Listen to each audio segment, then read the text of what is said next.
Devy Junkies? Welcome to a Devy Dashboard production. I am Brandon Lejeune, host of the Devy Deep Dive podcast and creator of the Devy Dashboard. And I am here. I'm excited tonight because we are going to do a 4-round Devy mock draft with some of my Devy supporters. So I'm super pumped to have them with me today. So let's go around the horn, everyone. Let's introduce ourselves. Go ahead, Matt. Who are you, buddy? Where you live? My name is Matt Herron. I'm a lawyer from Pittsburgh. I currently am only in one Devy league with my friend Zeb, and we actually put a lot of time into this. And I love what Brandon's done here on the podcast. And I'm a new member to the dashboard, and really love the content. Awesome. Hey, Sam, where are you from, man? Hey, I'm Sam. I'm from Boston, and I'm currently a student at Syracuse.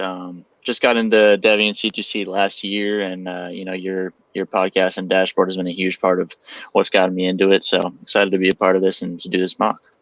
Awesome. Sue-Ann, how are you? Hi, Brandon. Hi, everyone. I'm new to the Devy community. I haven't started my first Devy league yet, but I'm really looking forward to it. I have been doing regular Dynasty leagues for quite some time. And I have some time now because I was a practicing attorney in New York. I had lived there for over 10 years, went to school there. And then now I moved back to California. And frankly, the California bar is pretty tough to study for. And during this COVID time, I've had a lot of time to study. So it's taking advantage of this time to learn about Devy too. That's awesome, man. Half the people that reach out are new to Devy, which is fantastic. And Brandon, what a hell of a name, man. Where are you from?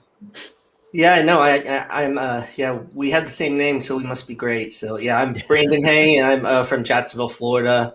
I'm a data analyst, and I've been doing Devy for a couple years. Just started doing C2C this year, and I joined the dashboard, I think in February or March, after I heard Austin and Felix talk about it on the Devy debate. So I love joining, and it's such a great information and a great community.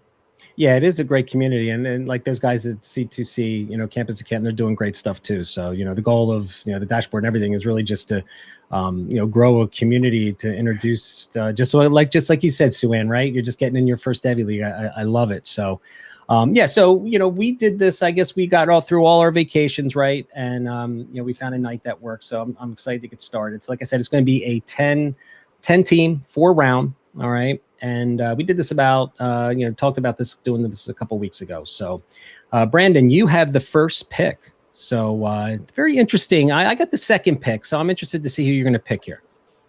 Yeah. So with the first pick, I went with Bijan Robinson from Texas. So actually on a lot of C2C ones, if I get the first pick, I've been going with him too. I'm not as sold on the two quarterbacks that are going to be coming out this coming year in Howell and Rattler. And I just think Bijan is just going to keep on growing as long as Texas gives him the ball enough. And he's such a great athlete, a good mix of speed and size. And just in Dynasty especially, trying to get running backs is just so difficult. So if you can get, a top tier guy, I think you have to. Yeah, no, he's definitely the Devy darling in the community right now. So in all the leagues I've been in, he's, at least if he's not going one, he's going pretty close. So, all right, I got the number 2 pick. All right, since Bijan is off the board, I'm going quarterback here, and I decided to go with Spencer Rattler. I think that, watching Spencer Rattler, I think he's got a lot of the athleticism and the skill sets that the NFL is looking for. I am a little nervous, though, because, the spring game, when I was watching him, he looked very erratic with bad footwork and everything, but I still believe he's going to be one of the top quarterbacks in every Dynasty league that I'm in, that I don't have a quality quarterback. I can't compete. So as much as I would consider a running back here at number 2, if I can get a quarterback that's going to play 12 or 15 years in the NFL and possibly be a QB1 on my Dynasty roster, I'm going to swing with the fences. So it was a tough decision between Rattler and Howell. I got him 1A, 1B, but I'm going to hope that Rattler settles down a little bit and gets a little bit more of his mechanics in play this year, and just he should have a very productive season with Lincoln Riley. So I got Spencer Rattler. I'm taking it number 2.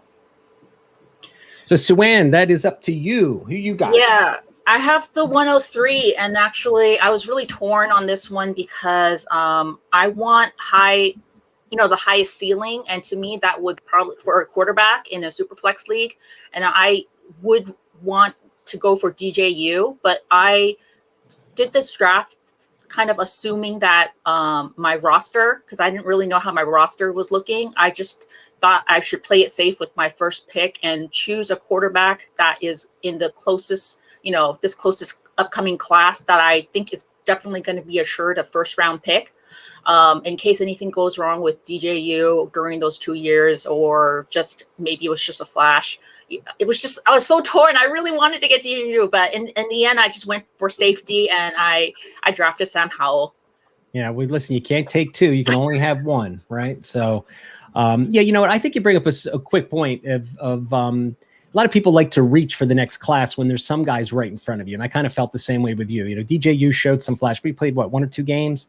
But I like the pick. So let's see where Matt goes. Where are you going, Matt, with the next pick? You going DJ? What are you going to do? I was nervous when Sue Ann was talking about DJ Uiagalelei because You're taking him, right? Yeah, I'm going to go ahead and take him. Okay. Between he and Bijan Robinson, I have those guys as 1 and 2 on my boards. I think that the quarterbacks coming out this year are good, but I think all day a 6'4", 250-pound quarterback that can throw the ball 80 yards is going to be a first-round pick. I think he reminds me a lot of Josh Allen, and I thought he did really well coming in for Trevor Lawrence, where there wasn't much of a drop-off with Clemson last year. One of the things I did preparing for this podcast, I looked at the tape between Sam Howell playing Notre Dame at home and DJ playing Notre Dame at Notre Dame. And I thought DJ played better than Howell, and that direct comparison, I think, helped me to move him up in the rankings a little bit higher. Oh, I love that. That's a great that's the way to better scout a player than that, right? Yeah. So, all right, Sam, back to you. What you got at the 1.05? Yeah, at 5, I'm going to take the second RB off the board, going with Isaiah Spiller, Texas A&M guy. He's been super productive for him. He's got NFL size already, 6'1", 215. He's already a proven pass catcher, 49 receptions through 2 seasons. Checks pretty much every box that I'm looking for in a running back. He's got good burst, good vision, good power.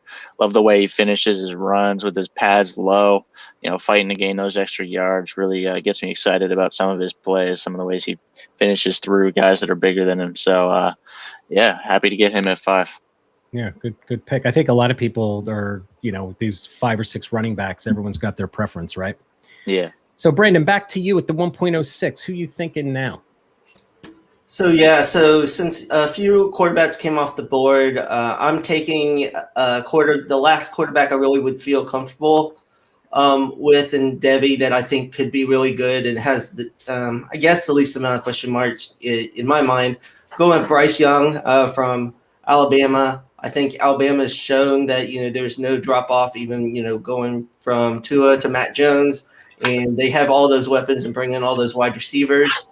And I definitely wanted to get a QB. A little tough because with both picks, they're not going to be coming out for a couple of years. But I think what you need to look at the value and not just who's coming out the soonest, so you can just build your dynasty team that way. Cool. All right, I got the 1.07, and I'm going to go with Breece Hall. I considered Jahmyr Gibbs here, but I'm going to go with Hall. I really like what I see with him. I got 2 years of production. So I do value that a little bit more. I could have gone with Bigsby or Gibbs as well, but, I got 2 years of solid production from Hall. I think he's really elusive. I think he's a great pass catcher. He's got good vision, patience. I like what I see on the field. So I'm going to take Breece Hall, and I'm going to I know everyone's talking about these 2023 backs, and everyone's really focused on 2023. But again, I try not to lose sight of maybe something that's just as good right in front of me. And I get a year earlier where he's going to make it to my dynasty roster. So, and also I know Corey P on the dashboard. He's going to be happy I took Breece Hall too. So next up is me at 108. And right. Since I already got sort of a safe pick for the quarterback, I know I wanted a running back next. And I felt all right taking, to me, what feels like a safe running back and Tank Bigsby. Even if I don't know what may happen between now and when he actually declares. I have time. I feel like in terms of where his value is not going to be lost, so I can trade him for other assets if I needed to. And so I drafted him. Great. Back to you, Matt. I'm going to go ahead and take Jahmyr Gibbs, 5'11", 200 from Georgia Tech. He reminds me of a little more rugged version of Miles Sanders. He was a little bit of a late bloomer in high school. He had a stretch where he had 4 games where he ran for 250 yards. And then last year when he showed up at Georgia Tech, day one, he was the best player on the field for Georgia Tech. And I think it was really evident whenever you put together the tape from the Notre Dame game. And, the team looked overmatched, but he didn't. And, comparing that to how Bigsby played against Alabama, I think that's been a big question in Devy of those 2 backs. Who do you prefer out of those 2? And that put Jahmyr Gibbs a little bit ahead for me over Bigsby. And I'm looking forward to seeing what he'll do this year.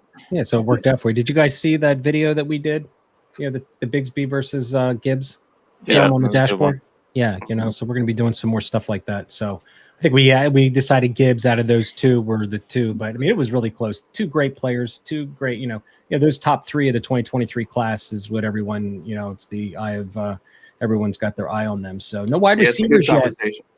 Yeah, it is. I mean, that's where it is. I mean, I think for me, if you put, Hall, Bigsby, Gibbs, and Spiller, and Robinson. Well, not Robinson. He's probably there. And then now we're going to talk probably about Trayvon Henderson. I'm sure he's going to be in this list at some point. He's going to start being thrown into those conversations of early backs that are going to be taken. So, all right, Sam, back to you. Finishing up the first round at 1.10. What you got? Yeah, so you said no wide receivers yet. I'll have to end that. Take the value here with Garrett Wilson. He's my Devy wide receiver 1. I think with the way the NFL is trending recently, we've seen that it's all about separation for these teams. And I think that's the thing Garrett Wilson does better than anyone else. He's just such a fluid route runner, makes defensive backs look silly out there. He's got, probably has some hand consistency issues to clean up. And, he's a little bit on the smaller side. But I just think separation is key. And I think he does that better than anyone in college right now. All right. Yeah, he's got him and Olave should be tearing it up this year. It's I think all those great teams, Alabama, Ohio State, Clemson, they all got such new pieces that are going to be fun. Whether it's the quarterback, running back, wide receivers, who's going to emerge. It's going to be a fun season for sure. All right, heading into the second round, Brandon, it's back to you. Yeah, so I got a running back and a quarterback. So normally I would go wide receiver, but since only one wide receiver has been taken, I think the wide receiver position is fairly deep. So I'm going to wait on that. And this might have been a little bit of a reach, but I went with Trayvon Henderson from Ohio State. I watched his high school tape, and most of the time I can't really tell if someone's good, watching the high school tape because the film can be kind of grainy and also the competition. But he just jumped off the page, just the things he was doing on tape. He's been compared to CNC, and, I think at Ohio State, they really utilize their talent very well. And even if I don't keep him, until he gets to the NFL, I think if he puts up huge stats, I could trade him through Devy and get a lot of value back. So that's why I went with Trayvon here. Oh, come on. If he tears it up, you're not trading him. Who are you kidding? You're not trading him. You're going to be like, yes, I got Trayvon Henderson. Yes. So the big question is, how much production do you think he gets this year? I'm just curious to wonder what everyone's thoughts are. I don't think Master Teague is much of an impediment to him getting on the field. I agree. I mean, he might start out the season there, but I think Trayvon will continue to earn work down the second half of the season and take over at the end. Yeah, I don't disagree with you. All right, I got the next pick at 2.02, and I've got a Rattler. I took a running back, so I'm going to take Treylon Burks here. I think I really like what I see at Arkansas. The guy's got huge hands, and he can win all over the field. I love his versatility for a big guy. They run him out of the backfield. He can win vertical. He can win sidelines, contested catch. He typically wins those 50-50 balls. I'm a little nervous with KJ. Jefferson is his new QB this year. He lost Mike Woods. He went to Oklahoma. So, we'll see. This is going to be a good season for him because he's really going to, again, to keep that production up. There's enough good tape on him that I don't think it's ever going to affect his NFL draft stock. But I'm very interested to see, if he can continue to excel, with a new quarterback. And Mike Woods is, I think, a pretty decent loss for that team, kind of taking some coverage away from him. But nonetheless, all the mock drafts that I'm seeing next year, he's at the top of the list. So I feel very comfortable taking Treylon Burks here at number 2.02. Which goes to you, Sue Ann, with the third pick in the second round. Yeah, next up is me, and I already got the safe quarterback, and then I got Tank Bigsby stud running back. So it's time for me to draft a wide receiver with all the sort of hyped running backs off the board already. In terms of wide receiver, I know I could choose something that's safer, with a safer floor coming up in the 22 class. But I think that it's the right time for me to go for ceiling and somebody with a really high market value right now, and that's Kayshon Boutte. And that's who I'm going with. Yeah, that game, that last game he had last year, whew, that was impressive. I forget who did he play that game where he had like 200 yards or something. 308 yards against Old Miss. Oh, was it Old Miss? Yeah. Old Miss gets torched by everybody, though. Yeah, I think Devontae Smith put up 200 against them twice. But yeah, well, I'm pretty. I can't wait I got so many Max Johnson shares. I'm really hoping he's the guy for LSU this year. So I thought Max looked good at the end of the year last year. Yeah. I hate that pick because that's who I would have taken there. I think with the injuries to Pickens and Justin Ross, I thought Kayshon Boutte was my number one receiver, but kind of a reach here, I think. But I'm going to take C.J. Stroud. I just see the Ohio State offense and the receivers that they have there this year with Olave coming back. They have a nice group of older receivers. And then the young guys, Jackson Smith-Njigba and Emeka Egbuka and Marvin Harrison Jr., I think are going to complement those older two guys well. I think this offense is going to look a lot like Alabama a few years ago when they had a bunch of first-round wide receivers there. And C.J. Stroud, I know, didn't play a whole lot in high school, but it seems like he's progressed. He looked really good in the spring game and had a better command of the offense. And I'm pretty sure he's going to be the starter there. And starting in that offense means you normally end up as a first-round pick in the NFL draft. So take C.J. Stroud. Yeah, I mean, talk about a wealth of riches at the running back position, right? Whew. Yeah. I mean, how can he not be successful, right? Mm-hmm. So, all right, Sam, it's to you with the 5th pick in the 2nd round. Yeah, I'm going with another wide receiver. That's David Bell here. Now, another first reaction might be that kind of contradicts the thing I was saying about separation early. But to me, when I was watching David Bell's tape, I do think his separation skills are a little better than people give him credit for. I think he doesn't run a lot of different routes. I think part of that is on the offense, but I think the routes that he does run, he runs really well. His comebacks, his outs, and his ins are great. They get great separation. And comeback routes, honestly, I think are one of the most difficult routes to run. You gotta, fully drop your hips, stop, turn your momentum 180 degrees on a dime, come back to the ball, do it with good timing. Get into the DB's blind spot so he doesn't see you, and he does those so well. So I'm kind of projecting there, thinking that he can be a better route runner than people are giving him credit for. And on top of that, he's got incredible ball skills. And I think he's going to be super productive as the lead there with Rondale Moore gone now. So his value is bound to rise, in my opinion. Yeah, I think he's a real good physical receiver too, especially at the catch point. I think he's definitely physical enough to make it in the NFL. So we go to Brandon, 6th pick in the 2nd round. Who you got, buddy? So I finally am going to pick a receiver, and I would have taken David Bell, and I agree with what you're saying. I think he's very strong at the point of the catch, and I think he does have some weaknesses, but I think he's going to be really good. And I'm going to take a Georgia receiver, but it's not going to be George Pickens with his injury and kind of some of his off the field kind of things that he does. He's kind of a little bit of a bonehead, so I'm going to take Jermaine Burton. I think with Pickens out and with JT Daniels kind of stabilizing the quarterback and having a higher ceiling of their passing game, I think he's going to do a lot of things. I think he's a great vertical threat and going to show off his skills this year. Nice. All right, that leaves me at the 7th pick. I'm going back to the running backs. You can never have enough running backs, especially when they come from Alabama. So I'm going to take Jace McClellan here. I like what I saw last year in limited action. He should split time, at least with Robinson early in the season, and I'm hopeful he can take it over. But what really impressed me was his spring game when he had 7 receptions for 62 yards. So that means the guy can catch the ball out of the backfield. He's got the size. He's got the power. I think he, probably could use a little bit more, lateral movement ability. I'm hoping to see that this year. But, you can never really go wrong with an Alabama running back. And so I'm taking Jace McClellan here with the 7th pick in the 2nd round. So next up is 208, and I was deciding between a quarterback or a running back.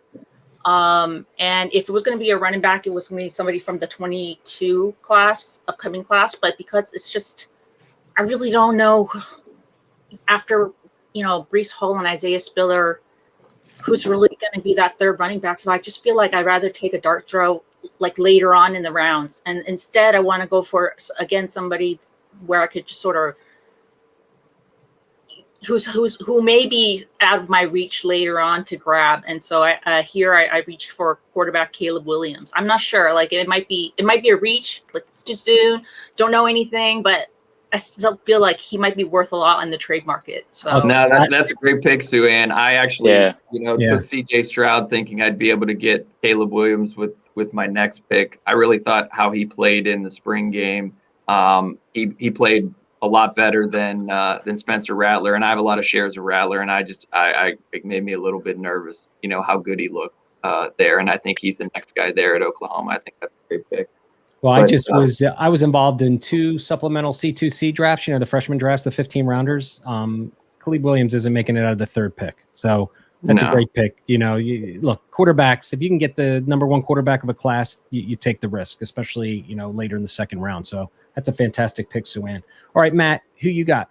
I've got George Pickens. I think this is enough of a drop, factoring in the injury. I think we saw this year with the opt-outs from COVID that a lot of them still went fairly high in the draft. I think that, even though the production-wise and stat-wise he hasn't put enough on tape, I think George Pickens has put enough on tape to show that he has the talent to be an NFL receiver. His frame reminds me a lot of T. Higgins. I think T. Higgins had a very underrated rookie season this year in the NFL, and I don't think George Pickens makes it out of the 1st round and definitely not the 2nd round in next year's NFL draft. So I think there's a good value there at 2.9. Yeah, I love the pick. I'm still a Pickens believer. I mean, I always have been, and I know he has those intangible risks of being a knucklehead, and but that's part of who he is too, and what makes him good. He dominates the ball and cornerbacks in front of him, and it's just like if he matures a little bit, I think the sky's the limit, because everybody says that he works really hard at what he does, and there's a lot of wide receivers that have that attitude. Yeah. Listen, I don't think there's any player that has better ball skills than George Pickens when it means like going up and getting the ball in a one-on-one. It's different when he catches the ball. Like when the ball goes to him and you're not even watching the play, you see him snag it out of the air and you're like, oh, Pickens just caught that. Yeah, exactly. Yeah. Good pick. All right, Sam, who you got finishing up the 2nd round? Yeah, I'm going with one of my favorite players in the upcoming draft. Bit of a draft crush for me. That's Eric Gray. Played out of Tennessee the last 2 years. Now going to Oklahoma. I think he's going under the radar because he wasn't that productive at Tennessee. But I really think that when I watched his tape, it seemed obvious to me that production fell on his offense and his offensive line instead of really on him. He's a little undersized. I think he's listed at maybe 200. So would like to see him gain some weight, but other than that, I just love his tape. I love that he can run in between the tackles. He got better power than his size would suggest. He's got a great ability to cut in the open field and make a guy miss. Good vision, capable pass catcher. I think really other than the weight and the production, I think he checks pretty much every box. Very nice. He's the running back that I would have drafted if I didn't draft Caleb Williams, the quarterback. Great. So, Brandon, you're starting us off at the 3rd with the 1st pick. Who you got? Yeah, so I'm going to continue with my trend of picking guys that will not be coming out next year and that I have to wait on. So I'm going to go with wide receiver Agiye Hall from Alabama.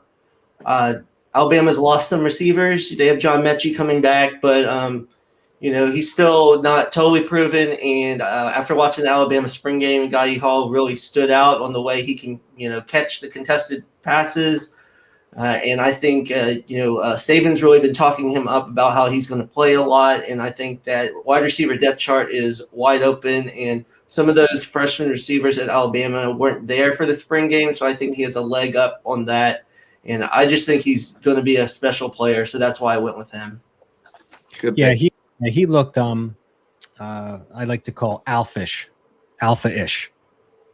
out on that spring game. Like he has the ball skills, the mentality to go up and get the ball. So that's a certainly big. I had probably 5 shares of him in my 7 leagues of a supplemental draft. So I've been snagging him everywhere, So good pick. So with me, it's back to me. I'm going to go with a guy who wasn't super productive last year, but I saw the game against Penn State, and he looks like I was just talking about an alpha, and that's Raheem Jarrett of Maryland. If you go back and watch that Penn State game, he looked dynamic at the catch point with the ball in his hands, in the second level, separating. My big question is just his quarterback play, hoping that Tua's little brother can get him the ball. But of all the quarterbacks left, or the wide receivers that are left, I'm going to take Raheem Jarrett. I want a wide receiver here, and out of the rest that I'm looking at, he's the one who I think might have the most upside. So I'm going to take Raheem Jarrett here. All right, Sue Ann, back to you with the third pick. So for the third round, I wanted to go back to, either getting something like of value, and from the 22 class, I feel like in terms of the wide receivers, the last of the I would consider part of the elite tier of wide receivers would be Chris Olave, and in terms of having both a safe floor and also enough of a ceiling so that he could make a difference on my team. So I went with him, although I really was contemplating grabbing a running back. But yeah, I passed on that because I just feel like Chris Olave is just such a safe pick, and to get him in the third round is pretty good. Awesome. Yeah, he should have a very productive year this year. Matt, who you got at the 4th pick in the 3rd round? I'm going to go ahead and take Will Shipley. I think that in high school, he had a pretty incredible junior year. And if you watch the tape, I think you can verify his speed, because when he hits the end zone on long runs, there's nobody within 10 yards of him. He ran a pretty fast 55-yard track time that was verified that equates to like a 4.4. And he's a pretty well-built guy, a little over 200 pounds.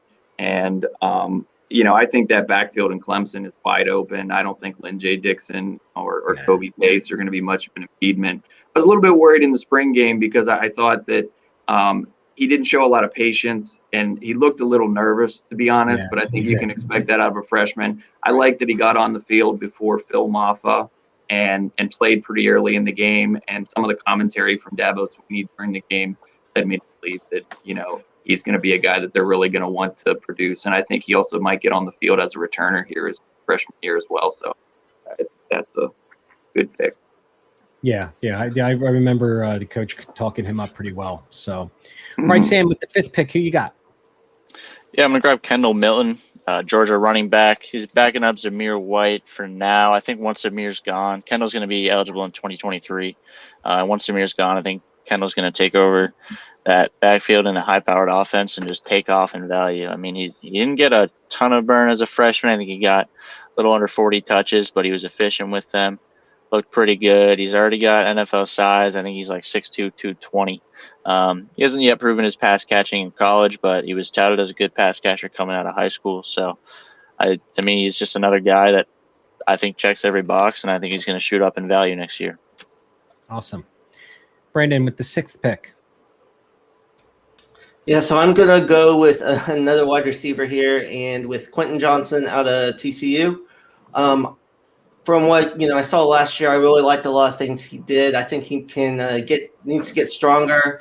And I know there's some inconsistent quarter play with Dugan at TCU, but I think he's very skilled and should be able to show some things with the offense. And right here with the running backs, a lot of them, I don't really know how they kind of translate until to the NFL. So I decided to just keep on stacking wide receivers. Yeah, well, it's never a bad thing. I mean, their hit rate's pretty good, right? Especially if you get the top tier versus a running back. A lot more wide receivers make it to our dynasty rosters than running backs. So it's my pick here with the 7th pick in the 3rd round. And I'm going with a guy that I have probably more shares of in my C2C leagues than, any other player. I gobbled him up last year. Unfortunately, he tore his ACL last year, and that's Marshawn Lloyd. I'm still a believer. I'm really hoping that he takes carries away from Kevin Harris. I know Kevin Harris had a really good season last year, but I'm really hoping that Lloyd comes in. I saw his high school film, and I mean his lateral movement ability and his footwork just sold me on him, and I fell in love with him last year, and here he is at the bottom of the third round. It's a wild card because we haven't seen him play yet, but I'm going to, I'm sticking with my guy here, and I'm going to take Marshawn Lloyd here with the 7th pick in the 3rd round. That's your ride or die, Brandon. You're on that guy. I know I am, and it's you know what, but that's what we play for, right? Does it really matter if I die? I'll die on my hill. I don't give a shit, right? You know what's it matter? So Brandon's pick of Marshawn Lloyd influenced the running back that I chose for my 308. Because I've been putting off getting a 20-second running back for some time now, for like 3 picks, and it's really bugging me. But I'm so indecisive about which running back from the 22nd class that I really want to grab, and so grabbing Marshawn Lloyd made me really think about, like, how Kevin Harris. I know that talent wise, I've heard people in the film community, including you, Brandon, who doesn't think that his production is necessarily a reflection of his talent or skill level. But at the same time, you can't deny that production is there. And there's that chance that this year, if Marshawn Lloyd doesn't beat him out or doesn't really take away carries from Kevin Harris and can't beat him out for the job, then that means that Kevin Harris actually has proven himself. At least he's proven himself when the opportunity was given. And so now that he has competition, that's another chance for him to prove himself. So I decided that I'm going to go with him as opposed to the more undersized backs that make up, I feel like, the rest of the class. So that's why I chose Kevin Harris. Love it. We'll have to put a $5 side bet on. What do you think? No. All right. 9th pick in the 3rd round, Matt, who you got? Here's my Marshawn Lloyd. This is Zamir White. I think Zamir White has 6 foot 215. He's an NFL build, and he's keeping a lot of really highly recruited running backs behind him, and is still the lead back in Georgia. He was the number 1 back coming out of college, and it's unfortunate that he tore 2 ACLs. He kind of reminds me of, if you remember Frank Gore, there was a loaded backfield in Miami when he was coming out of Miami, and he didn't play as much behind Willis McGahee and some of the other backs that they had at that time. But, he's had a pretty good NFL career. And I think from Zamir White, a lot of people were scared from his sophomore film when, he didn't look like the number 1 back in the country. But I think last year you started to see some flashes with some of the long runs, especially he had a couple of touchdowns. They were like 20, 25-yard runs and things like that. He just exploded through the hole, and nobody was catching him, no matter if he had 90 yards to go. So I think Zamir White is a good value here based on the injury history and is going to be a good NFL player. Yeah, that's great. I was one of those people who maybe didn't believe in him, but last year I was happy for him. Anyone going through 2 ACL injuries, you can play on the field. All the power to you, man. That's got. It seems like everybody at Georgia is rooting for him too. Oh yeah, and why wouldn't you? I mean, the poor guy's been through hell for 2 years, right? All right, and Sam, if you want to watch his athleticism, there's actually a great video of he and James Cook racing in a short shuttle run, and Zamir's a lot bigger guy, and Zamir won. Just crushed him. Nice. Yeah. That's nice. Yeah, he's got great size for sure. Yep. All right, Sam, finish up the 3rd round for us. Who you got? Yeah, well, I'll say first, it's a great pick. I think if Zamir hadn't torn his ACL freshman year, I think he'd be probably a consensus top 3 back in the class, in my opinion. But I'm going to take another back in the same class, and that's Kyron Williams. Definitely a different player than Zamir, on the smaller side, more of a, he's a 3rd down specialist kind of guy. Not that that's the only thing he can do. I think for those of us who watched this game against Clemson where he had 140 yards and 3 touchdowns, I think it's pretty clear that he can run it between the tackles.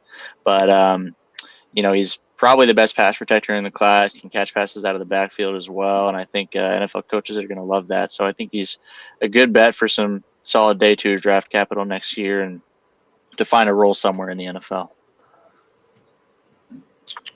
All right, who do we got up next? We got Brandon. We're back at you, starting us off on the 4th round. The 1st pick. Sure, yeah. So I'm going to continue to stay in the 23 class and go with Zach Evans out of TCU.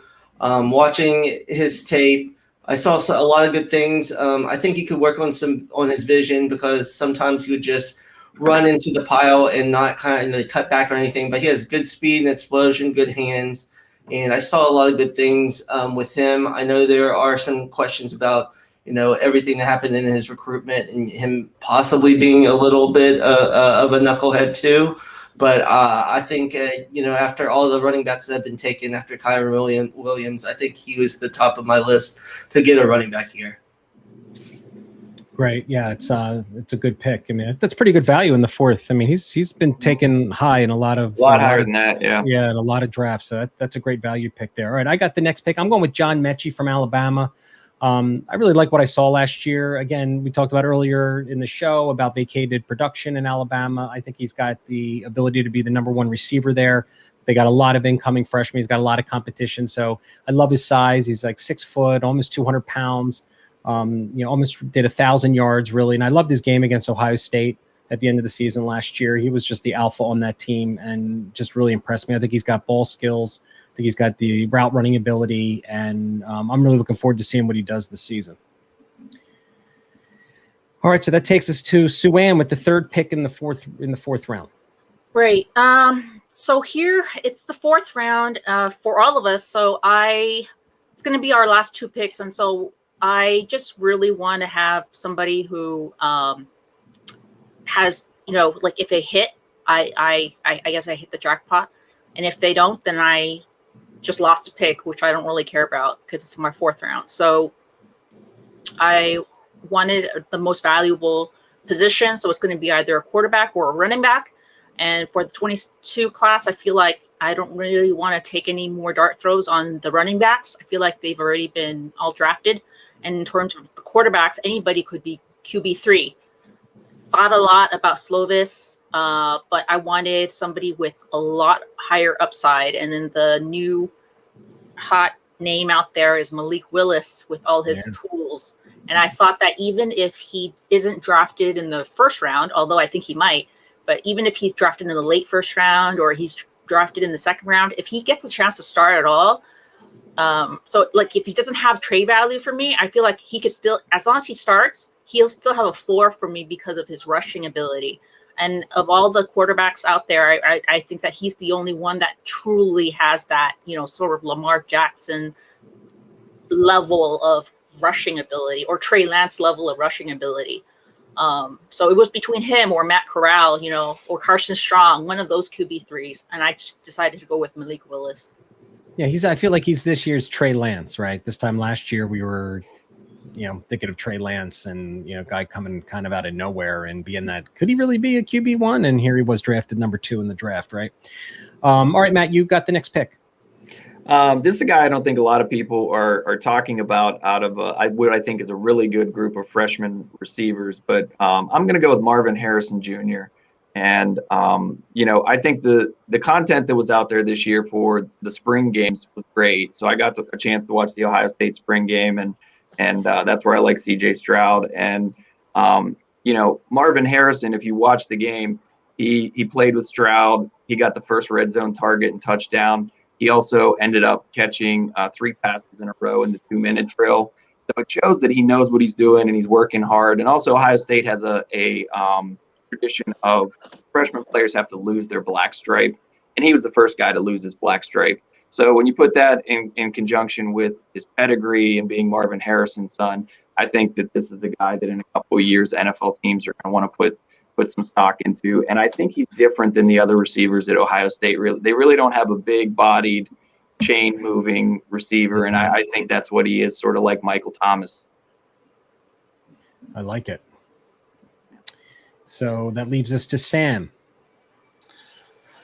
Yeah, so I'm going to take my first QB here, and this is a hill I'll die on. I think he's a post-type sleeper. Last year I was taking him in the 2nd round. That's Kedan Slovis. I know there's going to be some moans and groans from some of you. But hey, I watched his freshman year. I watched a lot of it.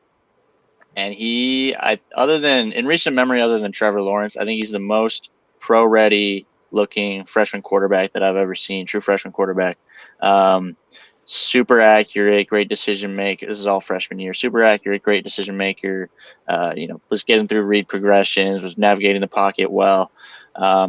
Sophomore year, it kind of all fell apart, and I do admit that there's some downside there, but I do attribute a lot of that to his shoulder injury that he suffered, and that coaches have said this offseason that his shoulder's feeling a lot better. So I think if he can have a big bounce back season, he's going to be a first round pick in the NFL draft next year. And he might not have a ton of upside, and he's not a super mobile guy, so he's not going to get you a lot of rushing upside. So I understand why he's not going super high anymore, but I think he can be a good starting quarterback in the NFL.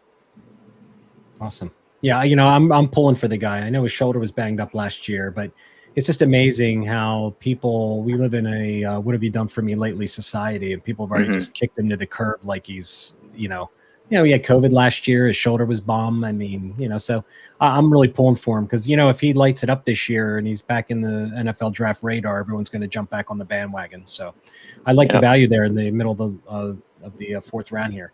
All right, back to you, Brandon. You got the sixth pick here in the fourth round. Right. I would just mention briefly that when I was doing some tape on Drake London, I saw with Slovis, his freshman year, and a lot of what you're saying, he looked really good his freshman year. Obviously, the injury. So I think if he had a bounce back year, that could be a great value pick there, Sam. But I'm going to continue the Alabama stack with Jojo Earl. I watched a little bit of his high school tape, and he seemed very electric with the ball. And a lot of people have been saying that Alabama's going to use him a lot like Jalen Waddle. And since we saw Jalen Waddle, even after that injury last year, went in the first round with the top 10 pick. And with Alabama, they just seem to be able to utilize all of that talent. I know they changed offensive coordinator, so I'm interested to see how that works. But I just think with all the talent they have and Saban's still there, that they're going to continue to produce. So I like pairing Yayi Hall with JoJo Earl. Figure one of them has to hit. So that's right. In the fourth round, I thought that was a good gamble.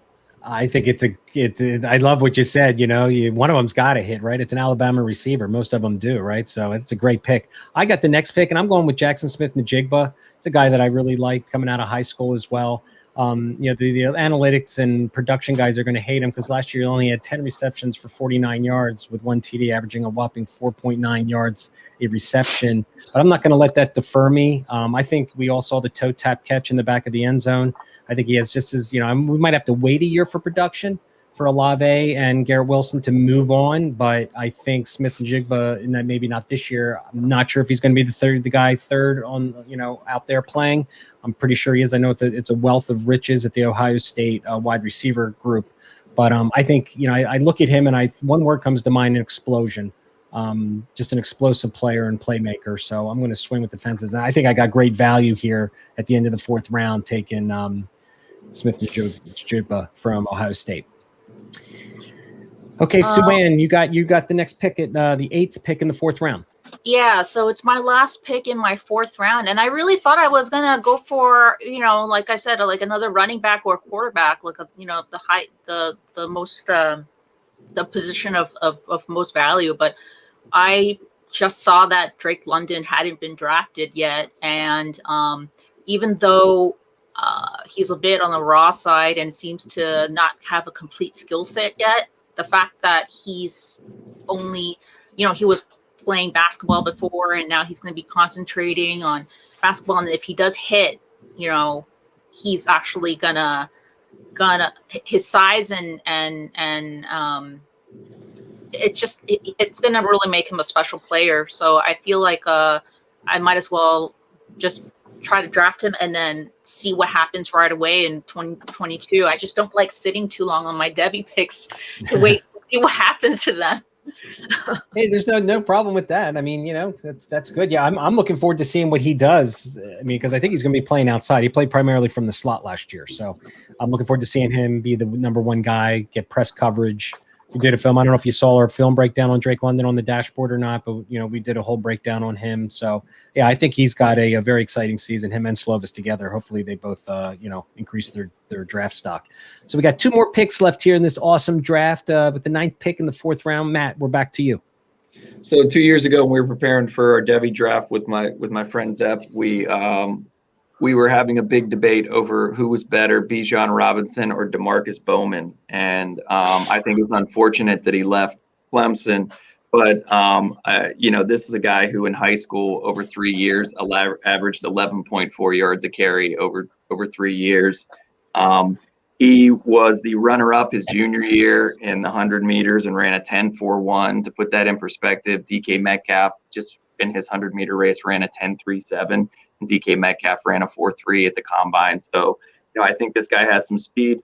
He's 190 coming out of high school, so hopefully he picks up, the 10 or 15 pounds you need really to be a solid NFL running back. And I'm a little bit concerned because Florida hasn't had a great tradition of producing a lot of production from their running backs or putting guys into the NFL who become starters. But I really like the talent in Demarcus Bowman.